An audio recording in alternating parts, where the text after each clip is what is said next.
की, अरे आओ हमारे मुफ्ती आजम की बारगाह में। जब नसबंदी का फतवा दिया था सरकार मुफ्ती आजम ने कि नसबंदी करना हराम है, तो इंदिरा गांधी खुद पहुंची थी, बरेली शरीफ खुद गई थी और जाके उसने खादिम से कहा कि जाओ कहो कि देश की प्रधानमंत्री आई है, आपसे मिलना चाहती है। सरकार मुफ्ती आजम की तबीयत अलील थी।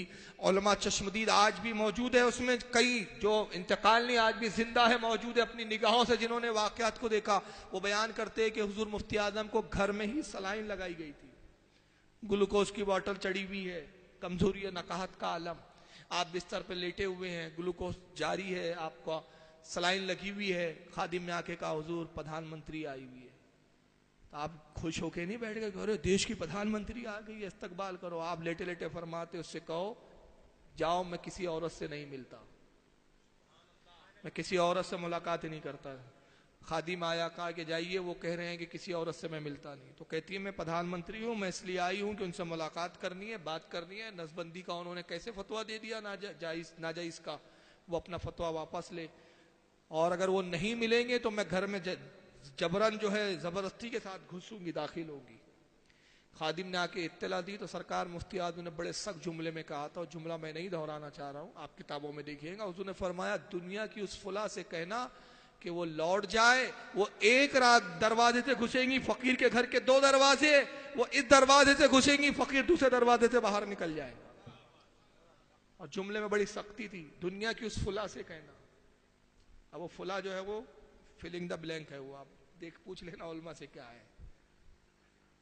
तो उसने कहा था कि अच्छा ठीक है, नहीं मिलना चाहते तो कम से कम उनसे ये कहो कि अपना फतवा वापस ले ले, अगर फतवा वापस ना लिया तो फिर सख्त कार्रवाई की जाएगी। धमकी दी थी, प्रधानमंत्री थी, कर भी सकती थी, लेकिन वो बरेली का शेर था, ज़ईफ था लेकिन शेर था। शेर अपनी फितरत धारना नहीं छोड़ता, चीर और फाड़ करना नहीं छोड़ता, बूढ़ा भी हो जाए शेर तो घास नहीं खाता।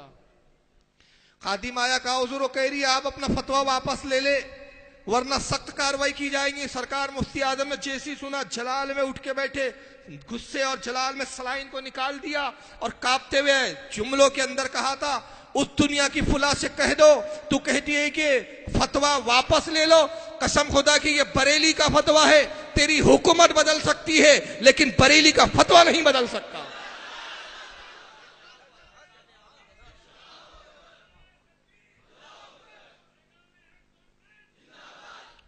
इनकी तरह नहीं जो 50-50 हजार रुपए में फतवे बेचते हैं।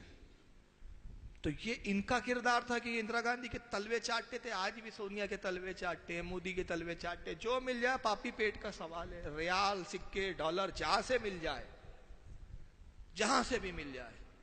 तो अब मैंने एक तकरीर में तबसरा किया तो इनका एक बहुत बड़ा गुरु घंटाल है पाकिस्तान का, जिंदा है, रब नवाज हनफी, उसने मेरा रद्द किया और रद्द करके क्या कहा जरा आइए सुनिए। उल्टा चोर कोतवाल को डांटे, शक्ल धुंधली है वीडियो में, क्यों धुंधली है, शक्ल दिखाता ही नहीं, पता नहीं क्या मनुसियत है इसकी शक्ल पे, अल्लाह जाने क्यों नहीं दिखाना चाहता, ऐसी धुंधली शक्लों में वीडियो आते हैं इसके। तो मैं इस पे 2 बातें कहता हूं, सामने आते भी नहीं, सांप छुपते भी नहीं, अजब पर्दा है, चिलमन से लगे बैठे हैं। और दूसरा, ऐसी शक्लें टीवी वाले किन लोगों की दिखाते आप समझते हैं, जिनके पेशे अच्छे नहीं होते, जो छुप कर अपने पेशों को में काम करती है, करते नहीं करती है, समझ रहे ना मेरा इशारा। उन्हीं लोगों के चेहरे जब आते तो ऐसे धुंधले आते, पता नहीं उसी खानदान का क्या है, अल्लाह जाने। अब क्या जवाब दिया, जरा जवाब सुनिए। आपने जो पहला सवाल किया, जो बरेलियों की तरफ से मशहूर सवाल है, बात यह है कि इंदिरा गांधी उस वक्त की वजीर आजम थी, उसको बुलाया नहीं गया था, बल्कि उसकी इंटेलिजेंस ने जब इत्तला दी कि इतने सारे मौलवियों का ठाटे मारता हुआ समंदर है, तो वो घबराई कि कहीं ऐसा ना हो कि मेरी हुकूमत का तख्ता न उलट जाए। वो बगैर बुलाए खुद जलसागाह में आई है। अब जाहिर बात है, अगर कोई किसी मुल्क की सरबराह वहां आई है तो उसको धक्के दे के निकाला तो नहीं जा सकता। कोई बरेलवी ये साबित कर दे कि इंदिरा गांधी को दावतनामा दिया हो या इंदिरा गांधी को बुलाया हो, बिन बुलाए अचानक घर पे आई है तो उसको धक्के तो नहीं दिया जा सकता। वो दावत नहीं दी गई थी, ये कहते हैं बिन बुलाए आ गई थी। अब जरा इनका झूठ देखो, इनके झूठ को देख के तो इब्लीस भी शर्मिंदा हो जाता है, बोलता है यार मेरी औलादे कितनी तरक्की कर गई, इतनी तरक्की मैंने भी नहीं किया था। कितने धड़ल्ले से झूठ बोलते हैं। ये देवबंदियों का जलसा कहां हो रहा था? यूपी सहारनपुर देवबंद में। और इंदिरा गांधी कहां रहती थी? ये अड़ोस पड़ोस की बात है कि ये कदम सड़क पार किया और मोहल्ला आ गया। तसव्वुर कीजिए, दिल्ली का उसकी इंटेलिजेंस ने उसको खबर दी कि देवबंद में बहुत बड़ा उलमाओं का ठाटे मारता हुआ समंदर जमा हो गया, तेरी हुकूमत का तख्ता ना पलट जाए। हुकूमत दिल्ली में चल रही है, तख्ते सहारनपुर में पलटे जा रहे हैं। मैंने मजाक देखो। और आज भी सहारनपुर यूपी में एयरपोर्ट नहीं है। इधर जलसा हो रहा है, इसकी इंटेलिजेंस ने खबर दी, पता नहीं वो भी करामत दिखा के फौरन पहुंच गई तुरंत। चलो हो सकता है कोई देवबंदी कहने हेलीकॉप्टर से आई हो, तो उन खबीसों को बोलो पागल हो गए हो, वो प्रधानमंत्री थी। अगर किसी प्रधानमंत्री के खिलाफ कोई मामला चल भी रहा हो तो 50 चीजें कलेक्टर को फोन करती जलसा बंद करवाओ, पुलिस कमिश्नर को बोलती जलसा बंद करवाओ, पीआई को बोलती, किसी को नहीं बोला। इतनी घबरा गई इंदिरा गांधी, अरे बाप रे सहारनपुर के बड़े बड़े अल्लामा मौलाना तख्ते ना पलट दे, फौरन हेलीकॉप्टर में बैठी पहुंच गई, बाबा जी मेरा तख्ता मत पलटो, आ गई हूं। अच्छा ये तख्ता पलटने बैठे थे, अब वो बिन बुलाया है तो धक्के देके तो निकाल नहीं सकते थे, उसको बिठाना पड़ा। अरे जब तुम तख्ता पलटने बैठे थे तो भी बिठाया क्यों, भगाना था ना। तालमेल नहीं है कुछ, पेंदा नहीं है कुछ। और फिर ऊपर उल्टा जिम्मेदारी हम पे लगा दी, कहा कि कोई बरेलवी ये साबित कर दे कि उसको दावतनामा दिया हो। यानी बुलाओ तुम और साबित कौन करे? हम करें। मैंने कहा चलो अल्लाह का शुक्र है तुम बरेलियों को बोलते, ये भी बरेलियों का ही कलेजा है कि वही साबित करेंगे कि तुमने दावतनामा देके बुलाया था, तुम्हारी औकात नहीं है। अब जब इसने चैलेंज किया तो हमने क्या किया, इंदिरा गांधी की वेबसाइट खंगालनी शुरू की। इंदिरा गांधी की वेबसाइट है जिसमें उसकी पुरानी तस्वीरें हैं, पुराने दस्तावेज है, हुकूमती कुछ मामलात है, सारे वो आपको नेट पर मिल जाएंगे। हमने जब निकाला तो उसमें एक हमको लेटर मिल गया साहब, ये वेबसाइट है। अब लेटर उसके सेक्रेटरी ने लिखा है इंदिरा गांधी के, ये है लेटर, हुकूमत का उस जमाने का लेटर पैड है, उसके ऊपर पूरा ये लेटर है, उसके इंग्लिश स्टैंप है, बाकायदा उसके सेक्रेटरी की दस्तखत है। क्या लिखा है सेक्रेटरी ने जरा सुन लीजिए। ये खुद आई थी कि बुलाया गया था? थोड़ा सा धुंधला है, आपके पढ़ने में शायद तकलीफ आ रही होगी, मैं पढ़ के सुना देता हूं।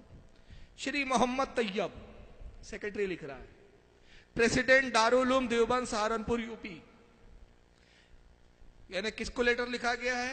मौलाना तैयब। कौन है ये? उस वक्त दारुल उलूम देवबंद का मोहतमीम था, यानी मेन उसका प्रिंसिपल था, समझ लीजिए उस मदरसे का, उसके नाम पे लिखा गया। Dear sir, the prime minister has received your letter of 1/3/1980 all and is thankful to you for inviting her to attend the century celebration of Darul Uloom at Deoband from March 21st to 23। क्या लिखता है secretary? कहता है कि जनाब मोहतरम, dear sir, अजीज गिरामी Waqar, the prime minister has received your letter of 1/3/1980। प्रधानमंत्री इंदिरा गांधी को आपका लेटर मिला, उन्होंने आपके लेटर को, दावतनामे को वसूल किया जो आपने 1/3/1980 को लिखा है। क्या कह रहा है वो? कि इंदिरा गांधी ने आपके दावतनामे को कबूल किया, मिला है वो आपका दावतनामा जो 1 तारीख है, 3रा महीना और 1980 को जो लेटर लिखा गया। All and he is thankful to your for inviting her to attend. खुद इंदिरा गांधी और उनके सारा महकमा, ऑल जो उनके साथ के लोग हैं, वो आपके शुक्रगुजार है कि आपने जो उन्होंने दावत दी, क्या दिया?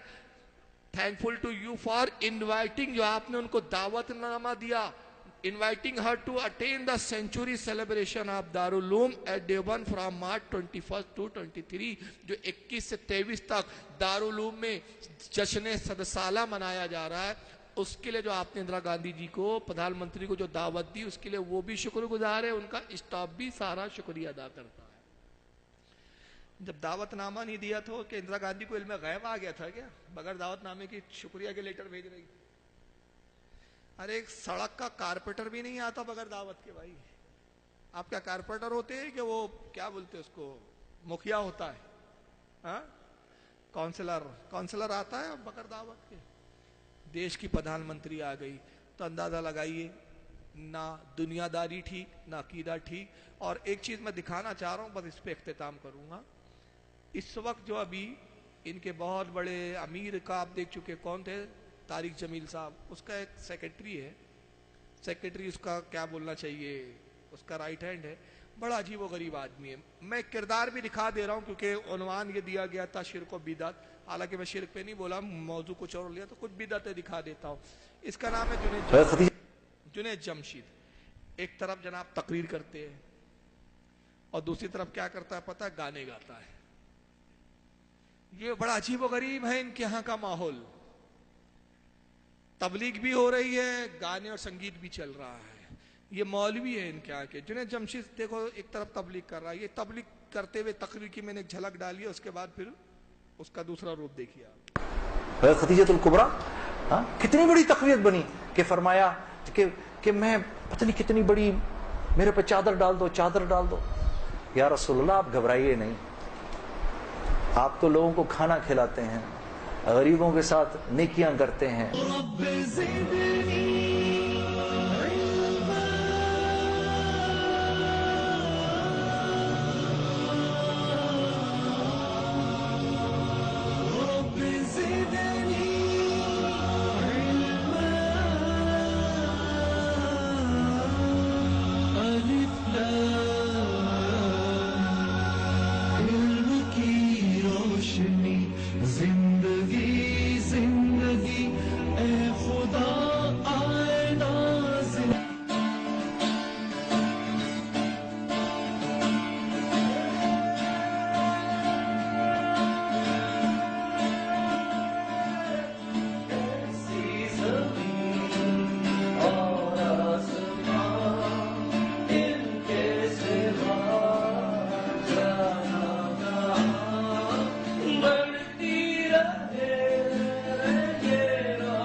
जमात एक हिंदुस्तान के लिए मर रहा है, एक पाकिस्तान के लिए मर रहा है, मदीना मुंह पे आ ही नहीं रहा है।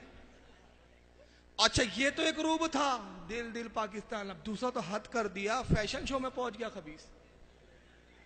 अब फैशन शो में क्या होता है पता है ना आप लोगों को, नौजवानों को तो मालूम है ना, अधनंगे कपड़ों में लड़कियां रैम्प बोलते हैं उसको, जो उस पे घूमती है, फैशन कपड़े दिखाती है। और वहां पे जाके इस्लाम का क्या मजाक उड़ा रहा है खबीस। देखिए जहां पर फाहिशी होती हो, अय्याशी का मुजाहरा होता हो, वहां खबीस कसीदा बुर्दा पढ़ रहा है। ये रैंप है, औरतें बैठी है सारी आजू बाजू, और औरतों के बीच ये जनाब आली कसीदा बुर्दा पढ़ता है। यानी वहां पर फैशन शो की जो शुरुआत होती है वो नाच से हो रही है। माज़अल्लाह अस्तगफिरुल्लाह, इससे ज्यादा और इस्लाम का क्या मजाक बनाएंगे ये लोग। पहले नात पढ़ता है वो कसीदा बुर्दा, और उस पर रैंप पे फिर लड़कियां अपना जिस्म दिखाते हुए चलती है। जरा देखिए तमाशा इसका।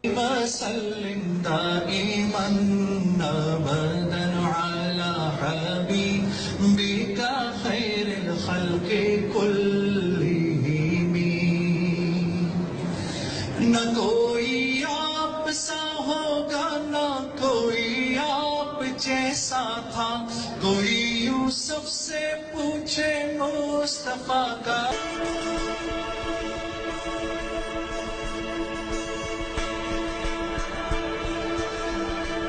ये ऐसे भी बस इतना काफी है यार, अब पूरा थोड़ी फैशन शो दिखाऊंगा आपको। देख के चंद चावल ही दाने ही काफी होते हैं जो बता दे कि बिरयानी बनी कैसे, है ना। पूरी देख खोल के थोड़ी दिखाना है आपको, लेकिन इतना तो काफी है ना कि इन्होंने इस्लाम का कैसा मजाक उड़ाया है। इंदिरा गांधी को बुला के मजाक बना रहे हैं, अपने जलसों के अंदर जना माना पढ़ रहे हैं, लेकिन नबी पे सलाम पढ़ो तो बिदत नजर आता है। फैशन शो में ये जहां पे फाशी बेहूदगी हो रही है, वहां ये नाच पढ़ते हुए नजर आ रहे हैं, और ये पाकिस्तान के नाम पर ये गाने हो रहे हैं। तो बताइए ना इनका किरदार ठीक, न इनके अमाल ठीक, सिर्फ दिखावे के लिए चापलूसी करके ये रोब बताया है कि मोहब्बत की बात करो। हम कहते हैं मोहब्बत की उनसे बात की जाएंगी जो नबी का वफादार है। और जो नबी का गद्दार हो उससे मोहब्बत की बात नहीं की जाती। हम लड़ने की बात नहीं करते, हम मारने की बात नहीं करते, हम कहते हैं जो गंदगी है उसको निकाल कर फेंक दो।